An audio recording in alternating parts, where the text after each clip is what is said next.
La planificación es la clave del éxito. Sueña, haz que suceda. Bienvenidos entonces a nuestra Universidad Bicentenaria de Aragua y específicamente a nuestra materia de Psicometría 1.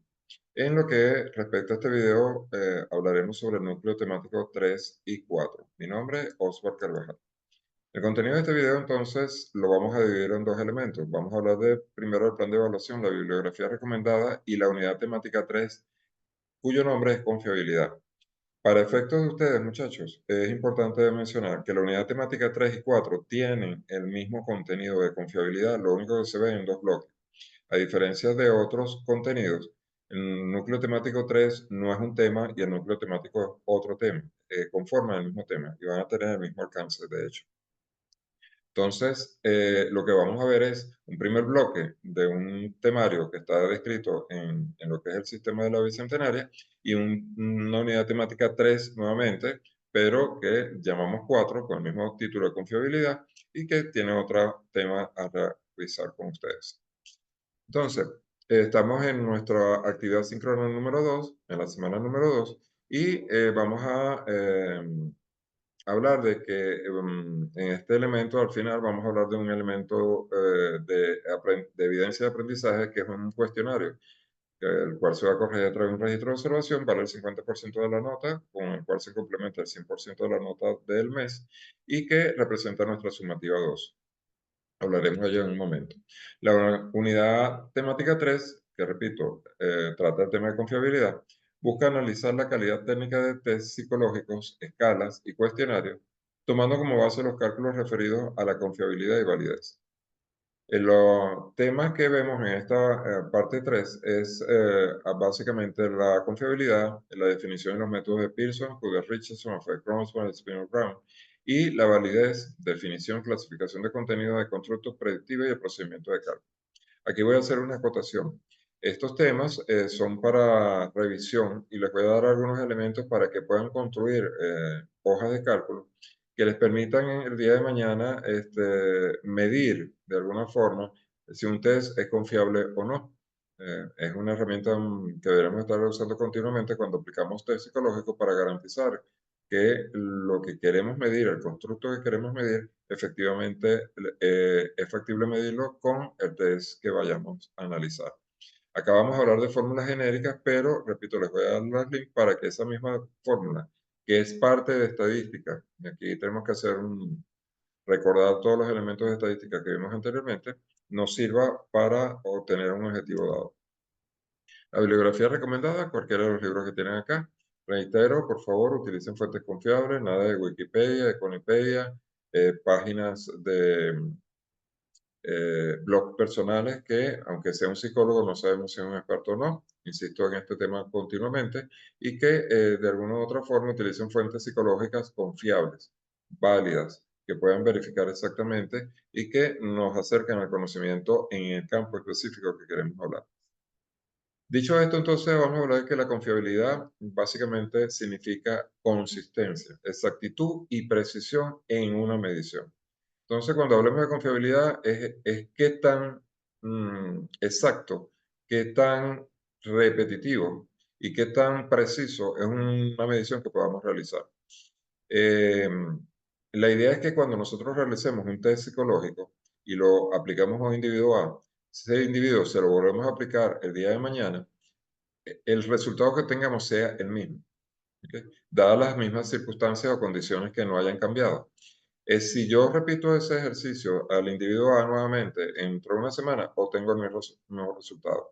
Si yo soy consistente y continuamente estoy siendo preciso en la obtención de la medición, yo podré extender ese test psicológico a otras personas para tratar de garantizar que el constructo que estoy midiendo efectivamente es factible medirlo con el test psicológico que estoy utilizando. Por ello hablamos entonces de que los instrumentos de medición tienen un grado de reproducibilidad, la posibilidad de volverlo a aplicar una y otra vez y que nos obtengamos resultados confiables, ¿no? Eh, la exactitud con un instrumento mide lo que se pretende medir, es lo que se denomina usualmente confiabilidad de la medida. Y ese concepto también se denomina estabilidad o predictibilidad. La idea, entonces, repito, es la reproducibilidad de un test psicológico para medir un constructo dado. Su importancia básicamente radica en que nos permite validar que los tests que estamos aplicando bajo metodologías científicas y básicamente estadísticas, nosotros podemos confiar en el resultado obtenido, valga la redundancia, o podemos estar seguros de que el resultado que estamos obteniendo con la aplicación de ese test, insisto, mide lo que queremos medir. También podemos hablar que la confiabilidad es la ausencia de errores de medición a través de la utilización de un instrumento de medición cualquiera. En psicología esto es muy difícil, ¿no? Porque como medimos atributos psicológicos, es muy difícil que tengamos realmente el mismo resultado siempre. Por eso buscamos que el elemento que vayamos a utilizar no esté dentro de un rango que nos permita una medición válida como tal. Eso es lo que finalmente vamos a conocer como baremos. En qué rango de medición yo puedo tener un resultado deseado. También se dice que la confiabilidad es sinónimo de estabilidad de medida y de consistencia interna. Depende del autor que lo escriba. Dentro de este tema, entonces, vamos a hablar de 4 metodologías, que son estas que tienen acá: el alfa de Cronstmann, la correlación de Pearson, la de Spearman y el coeficiente KR de Kuder-Richardson. Estos 4 elementos, hay otros elementos que se pueden estudiar perfectamente, pero son los más utilizados en la literatura para validar un test psicológico. El alpha coverage permite estimar la fiabilidad de un instrumento de medida a través de un conjunto de ítems que se espera que midan el mismo constructo, la misma dimensión teórica. Entonces, yo con esta medida voy a medir un mismo constructo y buscar, verificar si el mismo tiene una alta correlación. Si hablamos de correlación en términos estadísticos, estamos hablando de qué tan cercanos son los valores que obtenemos a una tendencia o línea específica. La fórmula del alfa de Conference es esta que tienen aquí. El valor alfa representa el término de consistencia del método de alfa de Conference y está conformado por unos elementos K, que es el número de ítem que voy a medir en un momento determinado, y por dos conceptos, S sub I y S sub T. S sub I es la varianza estadística, la que ustedes conocen, la que muestra ser en su fórmula genérica, de cada ítem que se presenta, y ST es la varianza de todos los ítems como tal que se generan. Esta fórmula, más adelante les voy a dar un link, van a ver cómo llevar esta fórmula a Excel a través de un ejemplo, y eso nos va a permitir entonces tener en nuestro inventario de herramientas psicológicas un medidor alfa de Crohn's, para determinar si un test psicológico es válido o no es válido. El test psicológico, dependiendo del resultado que obtiene, va a mostrar el grado de consistencia. Si el cociente se acerca a 0, su consistencia es muy baja a mala. Si el cociente se acerca al valor 1, es de alta o es muy bueno. Entonces acá tenemos, por ejemplo, si se dice que es mayor a 0.9 hasta 1, es excelente. Si es de 0.8 a 0.9 es bueno, de 0.7 a 0.8 es aceptable, de 0.6 a 0.7 es cuestionable, ya empiezan los problemas, de 0.5 a 0.6 es pobre y menos de 0.5 es inaceptable. Entonces, esto nos permite, repito, obtener qué tan fiable es el método que estamos estudiando. Particularmente, este criterio es el desarrollado por Jory y Malleri, que tienen allí especificado, porque hay otros autores que definen otros índices de coeficiente, tienen una pequeña variación, pero basta que tomemos uno que esté validado y nos quedemos con ese para medir consistencia. Realmente lo que me diferencia ahora con respecto a otro método, que es la correlación de Pearson, es que la correlación de Pearson busca medir algo llamado la fuerza entre dos variables y cómo están relacionadas entre ellas. Básicamente, como está resaltado allí, calcula el cambio del efecto de una variable cuando la otra variable cambia. Si una variable cambia, la otra cambia. Esa relación puede ser lineal, positiva o negativa en un momento determinado. Cuando hablamos de fuerza, significa entre dos variables, significa que tan consistentemente una variable cambia al variar la otra. Si yo cambio X, Y varía inmediatamente. Los valores cercanos a +1 o -1 indican una relación fuerte. Aquí hablamos entonces que, a diferencia del alfa de Cronstmann, era entre 0 y 1, aquí va de +1 a -1. Y repito, los dos extremos, +1 y -1, nos hablan de valores de relación muy fuertes. Ahora, ¿qué significa estar cercano al cero, en una relación muy débil. ¿Y qué significa el positivo o negativo? Positivo o negativo lo que indica es una pendiente descendente o ascendente. Si nosotros vemos aquí esta gráfica, cuando yo tengo una variable X y una variable Y un cambio en X genera un cambio en Y, en este caso hay una alta correlación. Fíjense que los valores están muy pegados a una línea central, en este caso lineal, y además se dice que es positiva. ¿Por qué? Porque va en pendiente positiva de la recta, va en crecimiento. Si fuese en el sentido contrario, viniera de esta forma, es negativa y sería igualmente fuerte. ¿Por qué? Porque los valores están muy cercanos a la recta dada. Acá tenemos una mayor dispersión del valor central. Fíjense que los valores están separados, hablamos de una correlación media y es positiva nuevamente porque va ascendiendo. La correlación de Pearson entonces es esta fórmula que tenemos acá abajo. Perdón, es esta fórmula que tenemos acá abajo. R igual a SXY, SX y SY, donde SX es la desviación estándar estadística nuevamente de la variable X, SY es la variable Y, su desviación estándar, y SXY es la variable cruzada, la desviación estándar cruzada de la variable X y Y que se calcula a través de esta fórmula. Esta fórmula parece compleja, pero es muy sencilla. Repito, en los links que tienen allí que les doy, van a poder visualizarlas y van a ver su aplicabilidad muy sencilla a la hora de hacer el cálculo. ¿Qué me interesa? Que una vez obtenido el coeficiente R, que es el coeficiente de correlación de Pearson, si el valor va de 0.1 a 0.3, es que hay una fuerza de asociación muy pequeña, muy corta, baja, sean valores positivos o sean valores negativos. Si va de 0.3 a 0.5 o menos 0.3 a menos 0.5, decimos que su correlación es mediana y su correlación es muy fuerte si de 0.5 a 1 o menos 0.5 a menos 1. En estadística, el coeficiente de correlación de Spearman es una medida de la correlación de asociación e interdependencia entre dos variables aleatorias. Ahora hablamos de dos variables como tal y nuevamente oscila entre -1 y -1. Ahora, este coeficiente se conoce como ρ, es igual y viene dado por esta expresión donde D es la diferencia entre dos estadísticos de orden X menos Y. Tomo el valor de X y los restos de Y. Lo elevo al cuadrado y hago la sumatoria de todos esos valores. Y lo divido entre n, que es el número de pareja de datos que se tiene en un momento determinado. Este coeficiente muestra nuevamente una correlación positiva o una correlación negativa dependiendo si se me da un valor negativo o cero. Y mientras, al igual que el caso anterior, mientras más cerca se acerca a -1 o 1, la correlación es grande y en este caso hablan de perfecta si es exactamente 1. A medida que me acerco a cero, la correlación es nula. Entonces, es una medida de asociación lineal entre dos variables cuantitativas, ya sean continuas y discretas, y que comparan esas dos variables entre sí para ver si las mismas se afectan con el cambio de uno al alterar una, si se afecta la otra.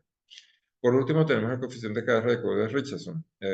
Viene expresado por una fórmula un poquito más compleja, pero K es el número de ítems del instrumento, BT es la varianza total, SQ es la sumatoria de las varianzas de los ítems en forma individual, P es la total de respuestas correctas entre el número de sujetos participantes y Q menos P es 1 menos P. Es exactamente el caso de las respuestas incorrectas.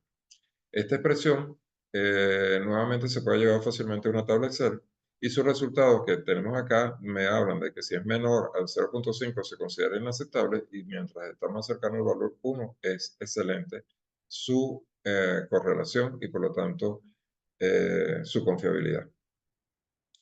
Estos cuatro métodos entonces acá tienen disponibles los links, tienen un video de clase de cómo funciona la confiabilidad y la validez y acá tienen el link para el método de Alpha de Conference, para el método de Pearson, para el Spearman-Brown y el Q de Richardson. Lo tienen en cada uno de los elementos allí. Ahora veremos psicometría 1 en lo que respecta al núcleo temático 4, que como les comenté anteriormente es la misma tema de confiabilidad que hemos estado viendo. Nuevamente, observamos acá la diferencia en el contenido de esta segunda parte del video, es que vamos a hablar sobre la sumativa número 2. La bibliografía son los mismos libros que hablamos anteriormente, son válidas las mismas recomendaciones que hice anteriormente, con la excepción de que se me olvidó informarles o recordarles que no utilicemos inteligencia artificial. He visto trabajos que están utilizando inteligencia artificial, no validan, son fuentes de libros que no son fáciles de conseguir, se detecta fácilmente que la investigación no lo hicieron ustedes. Entonces, cuidado con el uso de la inteligencia artificial. La idea es que aprendan ustedes, no las máquinas. La competencia específica, al ser el mismo tema de confiabilidad, es la misma que vimos anteriormente. Y el temario, vamos a hablar entonces de la segunda parte, ya vimos la primera parte de lo que son los métodos y ahora vamos a hablar de otro tema. Vamos a hablar del estudio de casos. Un estudio de caso es un diseño de investigación adecuado cuando se debe tener un conocimiento concreto, contextual y a profundidad sobre un tema específico. ¿Qué nos quiere decir esto? Que cuando nosotros hacemos investigación y queremos determinar un elemento específico, podemos acudir a un estudio de casos para ahondar, aprender, desarrollar el tema en cuestión. Esto se puede hacer a través de métodos cualitativos o cuantitativos, dependiendo del caso que se quiera estudiar. Para hacer un estudio de caso, primero tenemos que seleccionar el caso que vamos a estudiar, diseñar las preguntas que que pudiéramos tener como dudas a enfrentar este caso, encontrar las fuentes apropiadas para el estudio del caso, esto es acudir a las fuentes teóricas existentes, hacer un compendio y en función de eso elaborar un informe que concluya sobre el caso en cuestión. Normalmente un caso tiene una introducción, que es la apertura al tema que estamos haciendo, tiene una impresión diagnóstica que a veces utiliza un primer criterio, un segundo criterio, dependiendo de lo que se utilicen o la fuente que se están utilizando, o del manual que utilicemos para determinar esa impresión diagnóstica, en las cuales definimos cuáles son las características diagnósticas de los rasgos observados en la conducta del paciente. Luego hacemos un plan terapéutico, un plan de sesión terapéutico, quise decir, en el cual decimos en cuántas sesiones vamos a poder dar una mejora al paciente en un momento determinado, describiendo el objetivo de la actividad y cualquier observación que se haga en cada una de las sesiones hasta un final de sesión. La idea es que desde un principio le digamos al paciente, mira, esto es una sola sesión y podemos avanzar, y puedes avanzar, mejor dicho, en el problema que presenta, o mira, es un caso más largo, estimamos que sean 2 meses, una sesión por semana, 2 sesiones por semana, es un año, depende de lo que sea el caso específico que se quiere estudiar. Va a tener unas conclusiones en las cuales se describen las metas que se logró alcanzar, unas recomendaciones para la continuidad del paciente en su proceso de mejora y una reflexión del aprendizaje que es qué entendimos nosotros, qué aprendimos nosotros con el desarrollo de ese caso. Dicho esto, ya cumplimos entonces lo que es el marco teórico de lo que es el núcleo temático 3 y 4. Vamos a lo que es la actividad sumativa 2, que va a englobar todo ese marco teórico que vimos anteriormente de la unidad 3 y la unidad 4, que repito, es el mismo tema de confiabilidad, y lo vamos a aplicar a través de un cuestionario que tienen ya colocado en su sistema. Ese cuestionario tiene fecha de entrega 1 de julio como fecha tope y lo que busca es que revisen el material de apoyo que tienen en el sistema y en parte de esta presentación lean con atención cada pregunta, por favor, leer con atención cada pregunta y comprender completamente lo que se está preguntando antes de seleccionar la respuesta correcta. Eh, la idea es que usted lea el contenido teórico, luego se va al cuestionario y en función de lo que usted leyó, responda el mismo.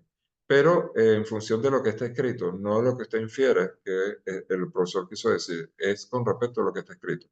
Si no se comprende la pregunta, se puede perder tiempo valioso tratando de adivinar la respuesta. Entonces, eso les va a penalizar la realización del cuestionario. Debe administrar el tiempo de manera efectiva. Trate de responder las preguntas dentro del límite de tiempo establecido, es 1 hora por intento, y trate de no gastar mucho tiempo en una sola pregunta. En teoría, tiene 60 minutos para responder 10 preguntas. Revisar la respuesta antes de enviarla, si lo hacen con antelación, para evitar errores o equivocaciones dentro del proceso de selección de una respuesta. La ponderación máxima es del 50% en el instrumento de evaluación en el registro de observación y tenga presente que en caso de equivocarse, la universidad le permite realizar otros 2 intentos. O sea, en teoría tiene 3 intentos de los cuales se toma la nota mayor y esa es la que va reflejada al final del mes. La fecha de inicio comenzó con lo que es este módulo, el 7-6, y termina, repito, el 1 de julio a las 23:59. Si usted no entrega dentro de ese plazo, lamentándolo mucho, pierde la opción. El sistema se cierra inmediatamente el 2/7 y es para correcciones, no para carga de trabajos. Entonces, tome su previsión, el cuestionario lo pueden responder en cualquier momento y con la debida calma respectiva.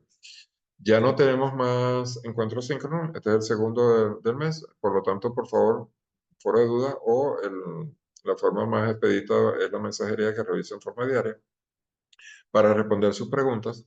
No se queden con dudas, por favor, pregunten.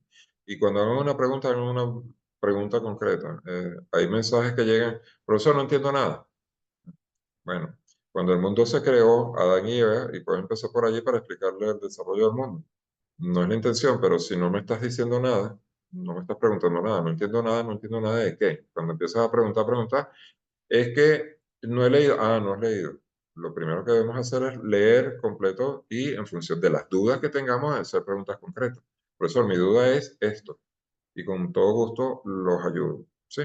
Pero debemos leer, no lancen preguntas genéricas, no entiendo y ni siquiera me he molestado en leer el tema. ¿De acuerdo?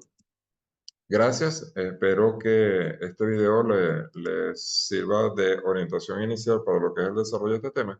Recuerden que Psicometría 1 es una base fundamental para lo que es su desarrollo profesional y lo van a complementar con Psicometría 2 en cualquiera de los elementos o campos de la psicología que vayan a desarrollar.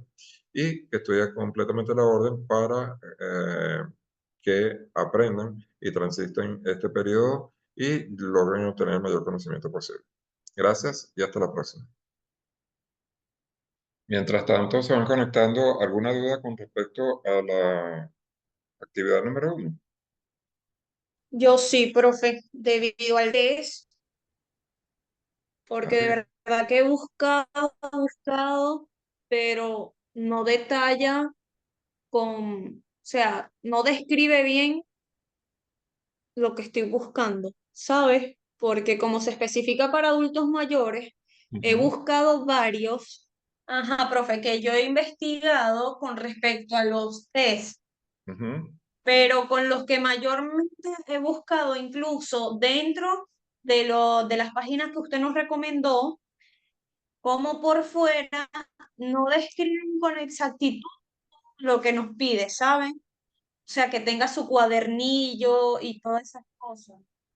Lo que pasa es que no vas a conseguirlo en Entonces, nuestro eso es el aspecto. Ok, fíjate bien, esto es un trabajo de Ujú. investigación, ¿ok? Puede que consigas uno que tenga toda la información tal cual se pide, pero la idea es que tienes que investigar de varias fuentes y construir la información como se está solicitando, ¿ok? Que es la forma perfecta en que se presenta un test psicológico y que muy probablemente el autor en su inicio lo presentó de esa forma, ¿ok? Entonces, si no consigues directamente el trabajo del autor, que a veces es muy difícil conseguirlo, entonces, tienes que investigar y ir armando la información con lo que se está solicitando. Ahora, no se trata, ¿Cómo? Lo último, porfa, que no le escuché. que vas a través de la investigación, vas ensamblando la actividad solicitada, ¿no? Ahora, tú fuiste la que me colocaste que habías conseguido 200 páginas de test psicológico, no recuerdo si fuiste tú. No, otra Una, compañera. ok, una Fui compañera que yo la escribe. que encontré un test de inteligencia de Whistler, algo así. Exacto, que colocó que eran 200 páginas. Y Yo obviamente le contesté, salí, tienes que adaptarte, o sea, no es presentar un copy-pega de 200 páginas. Ahora, si ese test tiene todo, tú lo que tienes que hacer es un resumen, ¿de acuerdo? De los puntos solicitados y colocarlo.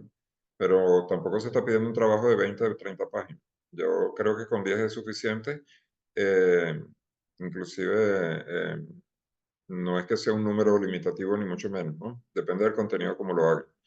Eh, pero si hay suficiente información, lo que tienes es que investigar. Profe, es que información hay, pero no sé si es que entendimos entonces mal, porque como se pide un test, entonces nosotros estamos buscando un test psicométrico con todo, ¿sabes? O sea, que tenga la información, que tenga todo, pues, porque si se encuentran los test, Sí lo hay, sí pero, lo hay. Lo que le estoy diciendo es que seleccionen un no, test que tengan bastante información y construyan de varias fuentes. Eso es lo que les estoy diciendo. ¿Ok? Para que complementen la información. Lo que le falta a uno, seguro que otro de los trabajos lo tiene. O otra de las bibliografías que pueden utilizar. ¿Me sigues? ok, O pero sea, por no es ejemplo, necesario copiar y pegar. O sea, el test tal como está. Sí, lo que pasa es lo siguiente. Aquí no es que hay un desarrollo como tal de un test psicológico. Aquí lo que hay es una investigación de un test psicológico, ¿sí? Entonces, acudo a las fuentes, no vas a conseguir textual, te repito, salvo que sea el trabajo originario, que muy probablemente sí lo tenga, pero a lo mejor ese trabajo está en inglés, si lo consigues. Y tienes que entonces utilizar varias fuentes para ir buscando y complementando la información. Si no te parece tal cual, lo que tienes que encontrar, que es el concepto que estás buscando, y buscar en la información que seguro está, porque es una información genérica que todo test psicológico debe presentar. Lo que pasa es que nosotros usamos versiones de versiones. ¿Me explico? A veces es muy difícil acceder al trabajo originario y lo que tenemos es la versión revisada por Oscar Carvajal. Entonces, Oscar Carvajal toma algunos elementos, suprime otros y en eso puede ser que se haya suprimido algún elemento de lo que estaba solicitando. Pero Pedro Pérez lo pudo haber incorporado, entonces tengo que utilizar varias fuentes de investigación. Eso es lo que les estoy comentando. ok, profe, entonces como una investigación de un Ujú, test que podemos usar con ujú. adultos mayores. Exactamente, así es. No hay que poner datos de una persona ni nada de eso, solo No se, investigar un test que podamos usar. exactamente, no se está solicitando la aplicación si no recuerdo mal. Ah, ok, profe. Y con respecto a donde dice estructura del cuadernillo de instrucciones y esas cosas, La, in- el, El cuadernillo es una forma de decirlo, ¿sí? Porque antiguamente, cuando no existían las computadoras y eso, era un cuaderno, ¿ok? Cuadernillo ok, era una libretica con las preguntas. Eso ya no existe. Puedes tenerlo en una hoja de Excel, puedes tenerlo en un sistema, puedes tenerlo en una forma. Simplemente se nombra o se le da el nombre de cuadernillo, ¿de acuerdo? bueno, profe. Sí, Pero entonces entonces entendimos mal todos, en realidad. es la pregunta, ¿no? El cuadernillo son las preguntas. Ahora, el cuadernillo está conformado también por un marco teórico, ¿ok? que hace el Ujú, basamento teórico del test psicológico. ok, De todas formas, déjame buscar un momentico la presentación anterior. ok. Bueno, voy a volver a preguntar, profe, porque de verdad ya yo quiero Dale, terminar el informe. dale, pregunta, para eso estamos. Ajá. Entonces, en la pregunta esta número 10 es una investigación sobre el test psicométrico que podemos usar en un adulto mayor. Ahí vamos a poner es la definición, cómo está estructurado, su clasificación, esas cosas, así. Ujú. Ok, ahora sí. Te voy a Gracias. compartir te voy a un momentico a compartir pantalla, ¿sí? Ok, profe, vale. Esta es la clase pasada, ¿ok? Ok, voy. Que teníamos esta lámina. Ajá, sí. Ok, entonces fíjate, cuando hablas de manual de pruebas, tú no vas a conseguir probablemente en las versiones que están en el internet un manual de pruebas como tal. Los hay test que lo tienen y lo llaman así manual de pruebas. Pero fíjate que Ujú. esto tiene la ficha técnica. ¿Qué es la ficha técnica? Entonces aquí estaba el detalle que es la ficha técnica. ¿Cómo se llama la prueba? ¿Cuál es el objetivo, la adaptación, la población que se utiliza, los medios o baremos, cómo se mide, etcétera, ¿no? Entonces, lo que ustedes tienen que tomar es esto justamente e irlo desglosando. ¿Sí? ¿Qué es la ficha técnica? Aquí tienen que es la ficha técnica. ¿Qué es la fundamentación teórica descriptiva del constructo? Es la parte teórica, bueno, aquí no está indicado, pero es la parte teórica del mismo. ¿Ok? Ok, Me explico. Si yo soy un autor y hice un concepto diferente de depresión y ese concepto diferente de depresión generó un test psicológico, entonces es el marco teórico de lo que está describiendo mi teoría. Pero también puedo tomar un concepto de depresión dado por otro autor y simplemente vi la oportunidad de medirlo a través de un test psicológico y me basé en el desarrollo teórico de fulano de tal. ¿De acuerdo? Eso lo tienen los test psicológicos, pero tienen que investigarlo. ¿De acuerdo? ok, sí, sí. ¿De qué trata la prueba? ¿Cuál es esa fundamentación metodológica estadística? En la parte de estadística, bueno, es importante hablarlo. Cuando hablamos de la parte de estadística, estamos hablando del concepto siguiente que está allí, que es validez y confiabilidad. ¿Ok? Basado en los elementos que vimos en psicometría 1 de Cronwall, de Pearson, etcétera, etcétera, cómo está validado que ese test psicológico realmente es aplicable o mide lo que realmente queremos medir. ¿Ok? De eso se trata entonces, de escribir, mire, este test psicológico en las pruebas realizadas por fulano de tal tiene un alfa de Cronwall de 0.9, lo cual lo hace muy bueno para, asumiendo en el entendido que el alfa de Cronwall de 1 me da un resultado sumamente confiable. 0.9 es aceptable, es bastante bueno, y por lo tanto valida la aplicación del método. ¿Me explico? Ok, De eso se trata. ok, bueno, todos estábamos entonces erróneos. Pero es que no preguntan. Porque le estábamos preguntando. O no preguntaron de forma adecuada, no sé. Sí, porque ahí dice determina un test psicométrico con aplicación a un adulto mayor. Entonces, cuando leímos determine, nos fuimos a que teníamos que buscar. Era un test psicométrico y bueno, hacer el test psicométrico y todo eso. No, Entonces, todos no. Cuando estábamos digo erróneos. determine es que entre la cantidad y el universo de test psicológicos seleccione uno. Eso es lo que estoy diciendo. Exacto, sí, sí, pero o sea, buscar ese que hagan función a un adulto mayor se nos hizo un poco difícil, en Eso. realidad, porque la mayor que hay es para niños y adultos, Sí, pero pero para pacientes geriátricos muy poco. fíjate bien. Si tú lees bien a muchos de los test psicológicos de adultos, contemplan al adulto mayor también, ¿ok? Depende del rango de edad que contemple el mismo. Si te lo dicen expresamente, adultos entre los 25 y los 40 años, y ahí te limitaron y no entra el adulto mayor. Pero si no te lo limitan, muy probablemente se pueda utilizar también para el adulto mayor. El adulto mayor de qué edad queda más o menos, profe. Bueno, eso es una excelente pregunta. ¿Ok? Vamos te voy a buscar acá. Eh, Sí, porque yo tenía esa duda, pero la tenía y no la busqué, pero sí la tengo, pues. Ok, te voy a buscar el concepto de la OMS, ¿no? Según la OMS son las personas mayores de 60 años. Eso cambió hace poquito y ellos lo reclasificaron. Creo que estaba en 55 y lo elevaron a 60. Entonces, la OMS define a las personas adultas mayores entre 60 y 74 años, ¿ok? Y introdujeron un concepto nuevo de 75 a 90 años, viejas o ancianas. Y lo que pasa a los 90 se le denomina grandes viejos o longevos, ¿no? Para efectos Wow. nuestros, toda persona mayor de 60 años es adulto mayor. ¿Ok? Ok. De 60 años a 70. Ok. Exacto. ¿Está claro Ya. eso? Sí, ya. De En nada, Mary. trabajo, en trabajo sí hay que pasarlo. Usted dejó el correo allí y todo eso, ¿no? Porque ahí sí no he visto en dónde es que voy a mandar el trabajo. O sea, ya lo estoy sacando, pero no he visto propiamente dónde es que voy a apuntar. Ah, María Alejandra, no leíste la actividad como tal. Es un documento No. Word que se carga en el sistema, En María el Alejandra. bueno, en el sistema, ok, fino, listo. No va a un Sí, correo. excelente, sí. Sí, tengo Perfecto. una pregunta con respecto al cuadro de operacionalización. Ajá.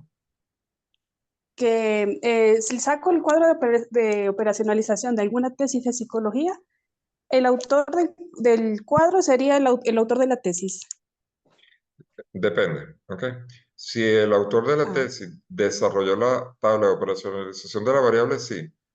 Tienes que tener cuidado porque de repente ajá. colocaron de algún otro autor y debe estar a pie indicado tomado de por la fuente de información, ¿ok?